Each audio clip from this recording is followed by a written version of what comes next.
Donkey Kong 64. It's a game that just celebrated its 25th anniversary. I can't believe it's actually been 25 years of Kremling butt kickery and getting frustrated over beaver bother. I decided to live stream the entire game to 101% completion on my channel.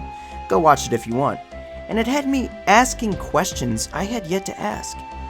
Oh boy, here we go again for round 2. This is even more mysteries from Donkey Kong 64. And of course, you know I had to bring back my pal Super Joe Bros. Hello. It's great to be back and see everyone's smiling faces. I'm thrilled to be talking about one of my favorite games, Donkey Kong 64. We got a lot of good mysteries for you. Let's do this. Into the mysteries we go. The disappearing tree. When Chunky turns giant on the island next to the banana fairies, he's meant to slam on a separate rock island with an X on it. What's peculiar is the island where Chunky accesses his Hunky Chunky form, there's a large tree in the middle. We can climb it and explore the small island, but the second we turn giant, the tree disappears. Now this could be some sort of hardware limitation or something, but we see many trees throughout the game as Hunky Chunky. Perhaps the barrel was put too close to the tree, and if he turns giant and the tree is still there, he would clip through it or something? I'm not sure, but the tree disappearing certainly is a mystery. Animal transformations. One thing I never really thought about before is when we hop in an animal crate. The reason I question this is because in the original Donkey Kong Country series, we open a crate and our animal buddy is waiting to be mounted and we ride on top of them. In DK64, we actually hop into a crate and transform into the animal buddy. And no, this isn't really a tag barrel situation, because when you go too far or do a Kong specific move like pulling out your fruit gun, you transform back into the Kong you were playing as when you popped in the crate right on the spot. These crates certainly have some strange qualities that are actually very similar to the Kong specific barrels. And wouldn't you know it, the crates are also Kong specific. DK for Rambi and Lanky for Engar. I like to think these aren't the actual animal buddies, and it's more of a temporary transformation from Cranky. Which is why we only see 2 animal buddies here in DK64. Let's see a mod where you can transform to any animal buddy on the fly. That would be awesome. Creepy Castle. When entering the lobby for one of the best levels in the game, Creepy Castle, you have to be launched up by a cannon. When I was younger, I used to think this would launch us up to the top of K. Rool's mobile fortress. But now I know, this actually launches you high into the sky. The castle is floating, which makes sense as to why we can actually fall off the floating castle. The island where the cannon is has no part or connection with the Kremlings. They just happen to have landed next to this island. But now this begs the question, why are there Kremling-related memorabilia in this creepy castle? I understand why there would be Kremlings there. They can access this cannon just like we can once it's unlocked. But some of this stuff has clearly been there forever. It also has you asking, why are there pictures of K. Rool as he appears in DK Country 2? Well, what if that's not K. Rool, but his ancestor? What if K. Rool just dressed in his family attire, and this is actually the former king of the Kremlings back when they were truly pirates? This is K. Rool's ancestor and his former castle, which is now abandoned and filled with his ghostly crew. If his crew is living undead, where is he, you may ask? Well, I think we do encounter him. The former king of the Kremlings and the owner of this creepy castle is none other than the resident demon. Kong face buttons. In the previous Donkey Kong 64 Mysteries video, we talked about King K. Rool's throne and this wall of odd buttons with the Kong's faces on them. It certainly raises some questions. Why would K. Rool have their faces displayed like this? Previously, our theory was that it helps remind K. Rool of what the Kongs look like, considering he's kind of an idiot and forgets. But in a previous livestream, I discovered even more mysteries behind this wall of faces. As I was playing the Donkey Kong 64 randomizer, and finally made it to the end of Hideout Helm, the wall of Kong's faces had changed. For some unusual reason, both Lanky and Chunky Kong were the only faces displayed. DK, Diddy, and Tiny were completely removed from the wall of faces. It's odd, but I didn't think much of it at first. I just assumed perhaps I experienced some sort of glitch. And there's tons of glitches in this game after all. Right after Hideout Helm comes the final fight against K. Rool. And surprise, surprise, the fight started with Lanky's segment instead of DK's.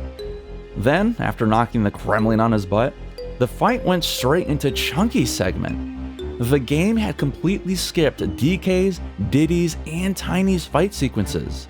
The same missing faces in K. Rool's room. That can't just be a coincidence.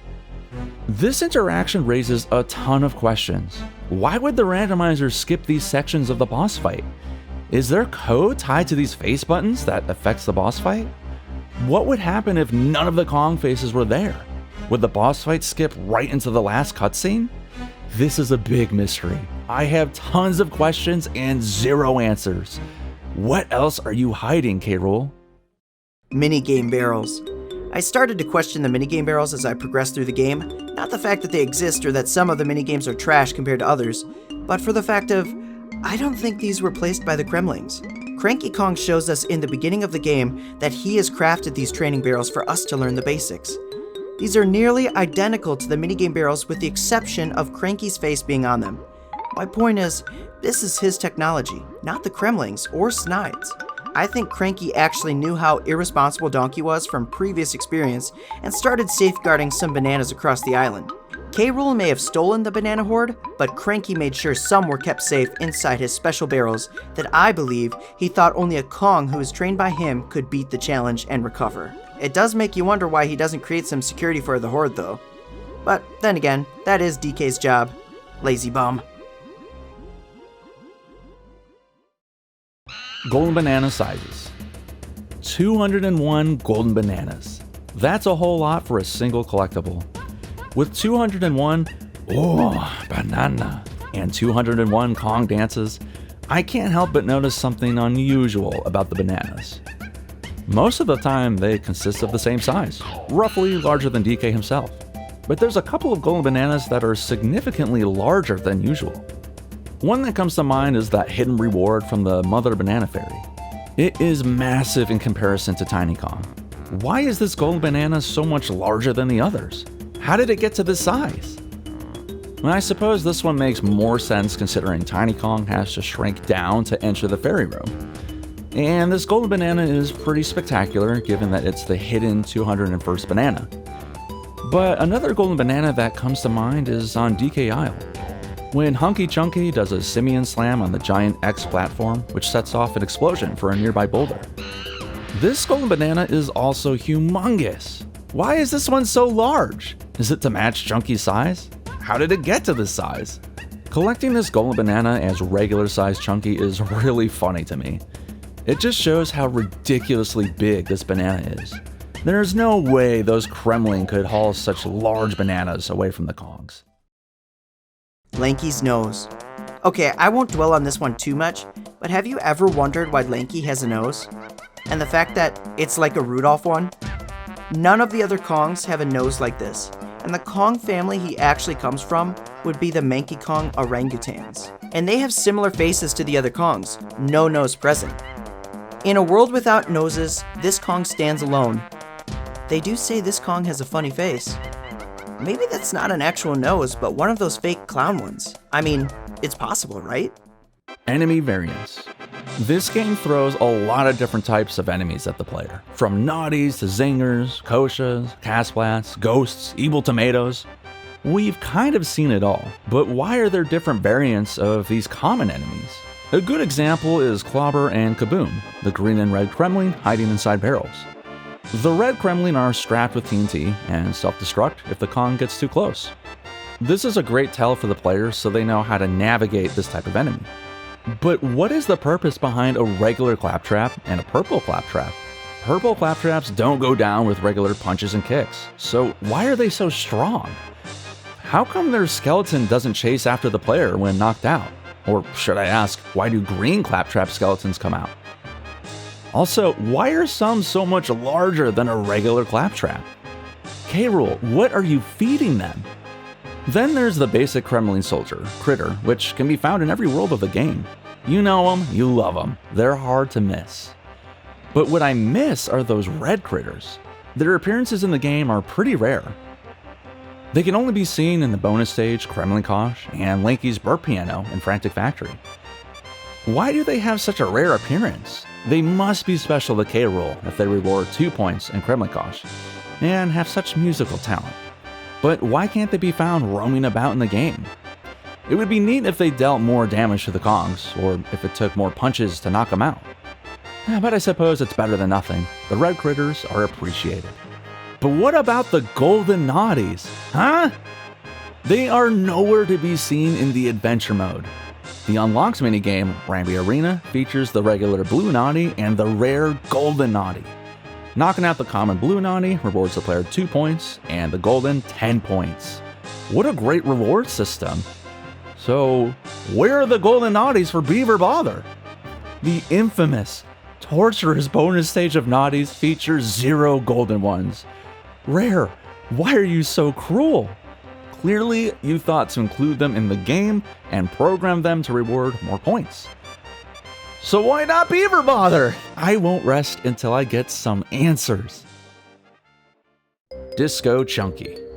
The characters of DK64 make this game so lovable, and I'd argue that Chunky Kong is one of the most charming of all. His introduction to the game from the DK rap is iconic due to his disco misfit. As if I couldn't love the guy anymore, Disco Chunky is hysterical, delightful, and I'll say, fashionable. It's so incredible, I actually prefer this version while playing the DK64 randomizer. But where is Disco Chunky? Why can't we play this version on original hardware? I would love to see Disco Chunky in adventure mode or multiplayer. If Krusha can be an unlocked playable character, I would like to think Disco Chunky would be playable as well. The code is clearly in the game. I've played as Disco Chunky from the randomizer. So what gives? Is Disco Chunky a completely different Kong from regular Chunky? Or was this more of a gag from the employees of Rare? Probably the latter, but I'd like to think maybe one day we'll see more Disco Chunky in the future. The Conker Connection. We already know the Isle of the Kongs connects to Timbers Island from Diddy Kong Racing and seems to be close in proximity to 2 more rare islands, the Isle O'Hags where Banjo lives, and the Panther Kingdom where Conker is. If you want to see how they connect directly and how I believe they're laid out, go watch my Mapping the Rare Universe video where I connect all of Rare's games. Snide is a member of the Weasel race, and we see weasels as a big enemy in Conker's Bad Fur Day. The Panther King himself has weasel servants, and specifically Professor Von Cripplespeck, who, in the end, betrayed his king and caused his death. Now it's interesting to me, K. Rool has a weasel in his employ, the only weasel in fact. It seems like K. Rool employed him to create his mobile fortress and weapons to destroy the Kong's precious isle, but he didn't trust the weasel and kicked him out. This causes Snide to turn and help the Kongs stop K. Rool from destroying their isle. This mistrust seemingly came out of nowhere because he originally sought him out. I believe K. Rool was friends with the Panther King and heard how he was betrayed by the weasel who built things for him. Not wanting to suffer the same fate, K. Rool played it safe and kicked Snide out.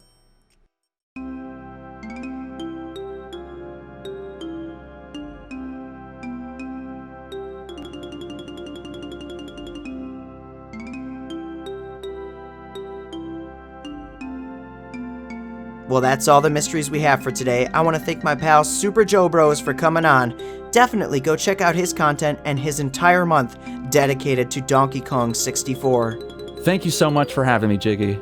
Give us some love and like this video so that more DK64 lovers can find it.